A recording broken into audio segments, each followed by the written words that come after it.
All right, everybody, welcome in Season 2, Episode 20 of the Swishlist Podcast. Thank you so much for being here. It is the second round of the postseason. We got a lot to talk about. With every single series that you want to see is tied up 2-2. Nobody cares about Boston versus the Cavs. I'm sorry. Nobody cares. Everybody knows what's going to happen. Donovan Mitchell sitting out the game. He knows what's going to happen. LeBron's sitting there half drunk on a full bottle of wine. He knew what was going to happen before he showed up too. But the rest of the series, which is what we're going to spend the bulk load of this podcast talking about, the Thunder and the Mavericks, the Timberwolves and the Nuggets, the Pacers and the Knicks, all tied up 2-2. And I don't know if you can ask for a better second round in terms of matchups, in terms of the quality of the games, the storylines that we're getting to watch. It's been incredibly fun to watch, fun to see. Where do you want to start today, Roman? Where do you want to start? Let's start with Nuggets Timberwolves. Okay. Listen, America. If there's one thing that I'll do, I'll acknowledge when I was wrong. Okay. Now the series isn't over. But I told you last podcast that we needed to prepare ourselves for if the Minnesota Timberwolves were going to sweep the Denver Nuggets. Let me tell you something. The NBA colluded to get Denver those wins. No, they did. Listen to me. Now you listen to me, all right? They played game 2 on a Sunday night, and they didn't play again until Friday. No other team had that long of a break. Not a single other team had that long of a break. And no one can explain it to me in a way that makes sense. They started their series early. Why? Why did they start it early? Why didn't they wait? Because entertainment. Those are two of the top teams, gotta keep the people watching. Then why would you let the people wait 5 days for a game? Because then the second round had started. There were still first round series going on. Then why are you playing the second round? For the entertainment of those two teams. You get one of the most exciting players in Anthony Edwards, and you get the MVP of the league, Nikola Jokic. You can't tell me these things in a way that's going to make sense in my mind. Well, the only thing that makes sense is it's just collusion. No, okay. On a serious note, Denver showed up. They came to play. They punched the Minnesota Timberwolves in the mouth. Aaron Gordon has been solid. And this is kind of where things stand for me in terms of watching the Timberwolves. They're a very streaky team. They're missing. You would almost trade one of their defensive players for an offensive player when Anthony Edwards isn't on the floor. They don't have a get a bucket guy. Aaron Gordon's really hidden cat. And he was 5 for 19, 5 for 18 last game, just really bad. And so Minnesota, they just don't have somebody that can go get a bucket other than Anthony Edwards. Makes it tough offensively. They find themselves in just these bad spurts of offense. And Denver, Jamal Murray is playing like playoff Jamal Murray. Jokic is playing well. And for the life of me, I can't understand why. You're going to run a set to get Gobert on Jokic. I can understand that. But why is Karl-Anthony Towns coming up from the dunker spot to double Jokic in the paint? I don't understand it. It happened a lot. Bro, Aaron Gordon's just catching these easy lobs. I'm like, after lob number 2, maybe you shouldn't. It's a lower percentage shot for Jokic to shoot the hook over Gobert than it is for him to lob it for a dunk to Aaron Gordon. I couldn't, and that's really the thing with the Timberwolves is they have stretches where they look like they don't know what to do with a basketball. That's what they look like. They look like they don't know what to do with the basketball. Rudy Gobert gets it, and he's traveling. He's throwing the ball to Michael Porter Jr.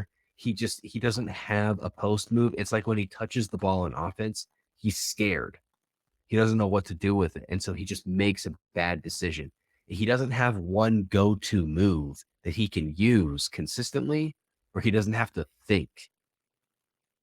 and he's a major liability. No one should be a Hall of Famer if they don't know what to do with a basketball in their hand and they're playing in the NBA.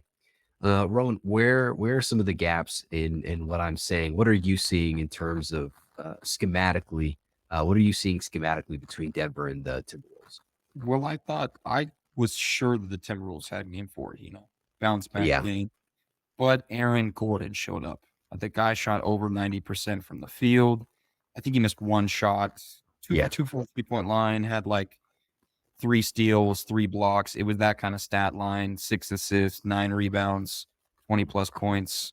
He was their X factor. I mean, Jokic is going to put up 20 plus points and almost triple double numbers. Jamal hitting his timely shots, half court shot. What? Oh my gosh. Aaron Gordon showed up and shut them down. Usually in the playoffs, there's going to be an X factor in every single game. For the Timberwolves to review these games, Nickeil Alexander-Walker was hitting threes, and I think it was game 1.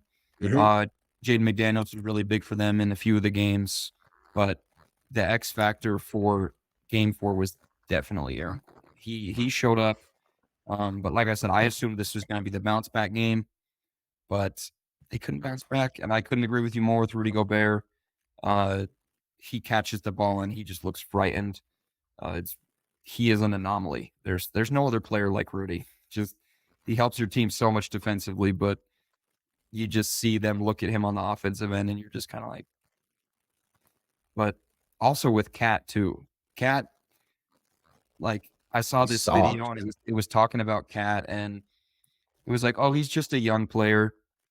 Give him a few years. He won't make these offensive mistakes, these defensive mistakes. And then you're like, nope, this is year 9 for the guy. Yeah. He's the one that's supposed to be leading this team. He's been a part of the organization for longer than anybody. But you just kind of shake your head and you're like, why did he shoot that? Why did he foul that guy? Why did he do that? So the Timberwolves' bad games really make them look bad. Really but again, they can have a good game, but Ant can go for 45 points and they look bad. The shot that stands out to me is Cat catches it on the right wing beyond the 3-point line, just shoots it and misses the rim completely. That shot stands out to me. The series at this point is going to come down to, you're looking at 3 players: Karl-Anthony Towns, Aaron Gordon, and Jamal Murray. Those are the 3 guys I'm looking at that are going to define the series, because Anthony Edwards is going to score 40 points. He's not Michael Jordan, okay, but he's early years Michael Jordan, where it's like he's going to put up 30, 40, maybe even 50 points, but he's playing against a Boston Celtics team that's just better than his. I'm not saying all these guys are Hall of Famers, but real ones understand the point. Like, you can't stop Anthony Edwards. And I don't think Denver's even trying at this point. I mean, they're sending doubles. They're making it difficult for him, but they understand that he's going to get his, but nobody else on that Minnesota team is capable of doing what he can do. And it's really a shame, because to your point, Karl-Anthony Towns is the best shooting big in the league. And somehow when he has a size advantage, a height advantage, he should have a strength advantage. He can't take over a game. He can't consistently deliver for his team. And so that's really what the series is going to come down to. You can't stop Jokic. He's inevitable, and that's okay. You can't stop Anthony Edwards. He is a 1 in this league. He is a dominant force in this league. Hopefully he continues to grow. But the series isn't going to be dictated by him. He's not going to decide how this thing goes. It's going to be if Aaron Gordon shoots 90% or 80% and gets 5 dunks from the dunker spot on lobs, and if Jamal Murray is hitting these, just the shots that break your back. He makes shots that just fold the opposing team. And I think those 3 players are going to really dictate the terms. I agree. So how do you see it going? Because for me, I say I think whoever wins game 5 wins it. Yep. I think it's going to go to 7. So I think for me, it's a bounce back. This is a bounce back type of series. Away team took 2 games. Away team took 2 games. So I see it as whoever takes game 5 probably loses game 6, bounce back, but then bounces back and wins game 7. That's how I see it. You think we're at the point where it goes 7? And I'm assuming that bounce back is going to be the Timberwolves. I mean, they're coming up 2 losses in a row. So I see it as Timberwolves game 5, Nuggets game 6, Timberwolves game 7. You got the Wolves winning the series. This is a big swing, America. This is a huge swing for Roman. He's never once. Yeah, never in his life. Don't get twisted. I had the Nuggets winning the series. I was wrong. He never in his life, never a day in his life. He's been on the earth 20 years. Okay. He's never once said that the Timberwolves are going to win a playoff series. This is the first time ever. That's true. I'm just curious. How do you feel right now? I feel sad that I picked them because I was wrong. I was wrong and I hate it.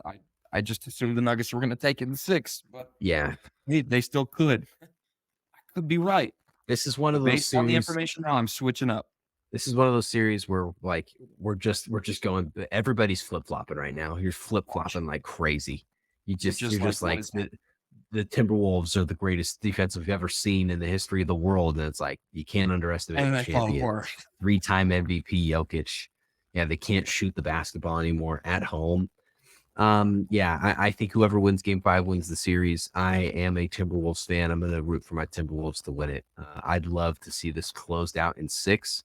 But I do believe that the only way that happens is we win game 5 and there's some type of injury, a re-injured calf, a sprained ankle, somebody falls out of that rotation for Denver. Maybe we've got a shot. Maybe we try and, there's a shoe issue, like when they played the Lakers, the shoes don't get loaded on the bus. I'd love something like that right now. That'd go a long way for me. So tough one. But I'm still holding strong with my Wolves, and we'll see what happens. Moving on, let's talk about the Mavericks and the Thunder. Really weird series. Really, really, really weird series. Nobody thinks Luka's healthy. And we saw a very interesting Kyrie Irving tonight, where I believe he was making the right play in just about every situation. And that's why he racked up as many assists as he did on very, very solid passes, great plays. But closing out the game with 9 points, and what stands out to me more than anything is you have a chance to tie the game. You have Luka Doncic on your team and Kyrie Irving, and the shot that you get is a 3-pointer from Tim Hardaway Jr. And I know the refs called the foul on Shea fouling PJ Washington, but that was still the play. So who am I supposed to point the finger at? Am I pointing the finger at Jason Kidd? I mean, you have one of the guys that's hit one of the most clutch shots in the history of the NBA in Kyrie Irving. And Luka, he's a clutch player in his own right. But neither one of them has the ball in their hands at the end of the game to tie it up. Like what the heck am I missing? To Tim Hardaway, he fell out of the rotation during the playoffs. So I can understand. I was surprised to see him getting the minutes he was getting today after some of the things I was seeing from him. Like he hit a few timely shots, but he had an opportunity to help the team and he did not. But again, that goes back to a coaching thing. They had 10 seconds on the clock. They pushed the ball up the court. And yeah, that's obviously, like you said, that they fouled, but it's just so interesting to think that they're trying to get the ball to Tim Hardaway for a 3. It doesn't make sense. But like you said, Kyrie and Luka were not playing well. Luka talked about it. He was like, everything hurts, but he's not making excuses. It's the playoffs. He's been getting hit a lot, but he had an awful game. Lots of turnovers. Shot like 30% from the field. I mean, yeah, he had a triple-double, but this is what we expect from him, but we don't expect him to shoot the way he did. And then Kyrie, I think this is just testament to OKC's defense. Ched is an incredible rim protector, and everybody else played him well. I mean, Cason Wallace did a great job guarding him, blocked a 3-pointer attempt towards the end of the game, did a few other things for the team. Lou Dort just bugging Luka. He's been doing it all series. So I think part of that is just a testament to this young OKC team who has a deep rotation and can put a bunch of guys on those two and make them miss shots, make them angry, make them turn the ball over. So I think it's just as much OKC playing really good defense as it is the Mavericks just kind of throwing it away. This was a grimy game. The Mavericks shot 40% from the field. OKC shot 38%. OKC 26% from three. The Mavs 34%. And then the free throw disparity, right? Both teams Dallas shoots 23, the Thunder shoot 24, but the Thunder go 23 for 24, and Dallas goes 12 for 23. And I know, right? The Thunder, you're seeing Shea get to the line more often than not. That's the trend for that team. Not saying that's necessarily what happened tonight, but that's the trend for that team overall. They've got fantastic free throw shooting from their guards, but that's normally who's shooting those free throws. And with Dallas, you're seeing a lot more of Lively shooting those shots, Gafford shooting those shots, and those guys are not free throw shooters.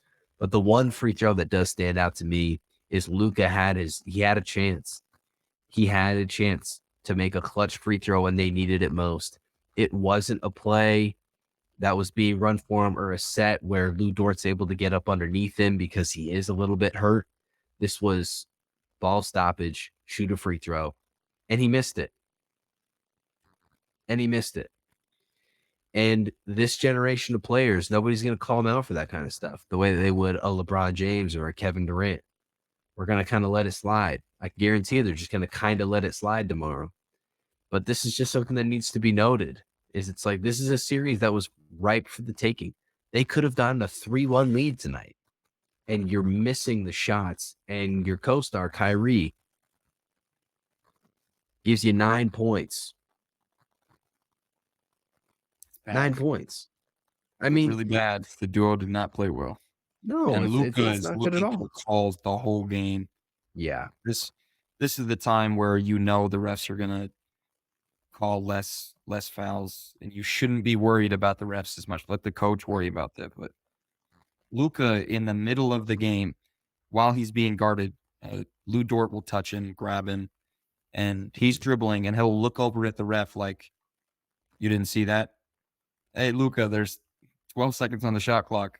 Yeah, we're still playing. Can't just stop in the middle of the game." And obviously he didn't do this every play, but I think this just shows, I believe, one of the reasons why they lost the game, because he's so worried about getting fouls, the foul baiting stuff. And it's basketball. You got to take yourselves away from the refs, especially as the best player on your team. And I think he failed to do that tonight.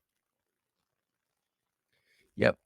We'll have to wait and see what Game 5 brings. I still don't believe in this Oklahoma City team. If you're struggling with the Dallas Mavericks, I mean, you don't stand a chance against a team like Denver. And I think a team like Minnesota will put you in the blender if they catch you. So the Thunder have a long way to go, but we know this. Game 5 is going to be fun. And I genuinely hope, like, a guy like Luka could have used those 5 days rest that for some reason they gave to the Timberwolves and the Nuggets. He could use something like that right now. Give him a little bit of juice. He's not going to get it, but I bet you he wishes he could. Excuse me. Moving on to the Pacers and the Knicks. The OG Anunoby injury really just ended this team. It ended the Knicks. The Pacers, you could make the argument, have the best pace in the NBA. They are the best team in the league at speeding up their opponent. And I know they get a lot of heat for the high scoring games that they have, but really it's an indicator of how good they are at speeding up the other team, at forcing them to take early shots in the shot clock. They're running the floor every opportunity that they get. And I'm sorry, but a Tom Thibodeau team playing against the Indiana team with a deep rotation, plenty of young guys that are healthy, hungry, and ready to play, that run the floor constantly. I mean, they're barely subbing Josh Hart out of games. DiVincenzo, same thing. Jalen Brunson, same thing. It's like this is you're starting to see the wheels come off. You're starting to see the injuries add up. That's really what I see. It's not an indicator that Jalen Brunson can't do it. It's got nothing to do with the quality or the character of the players. I just think with every significant team that Tom Thibodeau has, the wheels fall off at some point because he grinds his players into the dirt. I could not agree with you more. That's precisely what I was going to say. And I think this series was going to show it. The Pacers have the fastest playing offense. They have the highest scoring offense. They have the best offense in the NBA. And this is due to the way that they play their defense. They speed you up, get you into a quick shot, then they get out in the run. Tyrese Halliburton is probably one of the best players in the league in transition, finding the right guy. And you play your guys 47 minutes a game. Jalen Brunson is dealing with this knee/nerve issue going out at the second quarter, coming back into games. Mitchell Robinson out with an injury. Yep. Randall is not even there anymore. And like you said, OG out with his injury. This is what happens, and it only works for so long, and it's starting to show up. And again, they might be able to get out of this series just because the Pacers don't really have experience, and they are a 6 seed. They're a 6 seed for a reason. But it's really showing up, and it could potentially lose them the series too, because we've seen the record with OG. They talked about it a lot yesterday. Yeah. This team doesn't lose when OG plays, but it's because of the way he plays. But the way he plays is also going to lead him to an injury. Josh Hart's playing well, but it's that time. It's starting to wind down for them. And like I said, even if they get out of this series, I mean, you go against the Celtics. So Tom Thibodeau just again overdoes it, and he thinks it's funny to play his guys 48 minutes, and wonders why they're hurt. Yeah, I mean, they're out of forwards. They just don't have any more forwards. Like they're running a bunch of guards. You can't do that in the NBA. Like the league today, low key, it's a big man's game. Like it's a big man's game. We are literally we're reliving like the OG NBA days. It's a big man's game. And you can win a game with this 5-out Jalen Brunson style offense. But when you don't have the forwards and you lose some of that size, you can't get as many offensive rebounds. You can't crash the glass like you could. You don't have the length on the other end of the court. Wow. So who do you got winning that? You taking the Knicks? You sticking Pacers? Where are we going? OG's injury changes everything, because new information, new decision. Pacers are my team. They've been my team. I've been saying this since the beginning of the season, but it's true. I had Knicks originally, but I'm starting to like the Pacers. If Tyrese will take 15 shots a game and not choose to take 6 shots, they can win the series. They could just take the next 2 games, especially with the injuries going on. They could do it. With new information, I'm going to say Knicks in 7 still. You're going Knicks in 7. Give me Pacers in 7. I think that this is the beginning of the Knicks falling apart once again. Yeah, this is just the beginning of the Knicks falling apart, and I think I mean the Pacers bring in TJ McConnell, and he's just running around like a madman. I'm looking to him to have a pretty solid game off the bench, and I've got the Indiana Pacers actually closing out the series. Gonna be tough to do. They're gonna have to win a game in New York, which they haven't been able to accomplish. But with no OG, never been a time better than it is right now. That's another good thing about the playoffs is each series is different right now. We've got a 3-1. We've got it's been home teams win for the Knicks Pacer series. Back and forth for OKC Mavericks, and then we got away teams winning for the Nuggets and Timberwolves. So Yeah, we've got a bunch of different things happening. So it's good. it's definitely keeping things interesting. One of the things that I thought was interesting was Donovan Mitchell, a late day scratch to not play tonight in a game that I felt like if he was there, they probably could have won. Agreed. Agreed. As soon as I saw that report, I was like, so we're just foregoing the season. I mean, obviously we don't know the injury. Could be really serious. Could True. be that, but it makes you wonder. You're going to look back on this team, and in a couple of years, it's just going to be Donovan Mitchell couldn't win. But he sat out. But that's not the story of it. So you hope it's a real injury and not just them foregoing the season. But it hurts to see because they definitely could have potentially won that game and made this series interesting. Yeah. It's a classic Donovan Mitchell, dude. Playoffs get tough. Here he comes. Oh, wait. No, he doesn't. It's like the intro to Avatar: The Last Airbender. Right when you needed him most, he vanished. He vanished. Like that is the classic Donovan Mitchell. And I think this is a telltale sign of a guy that doesn't want to play in Cleveland and isn't willing to really go to the next level. Because Luka's hurt. Luka's not feeling good. Luka's going through it, and he's playing. Jamal Murray is hurt.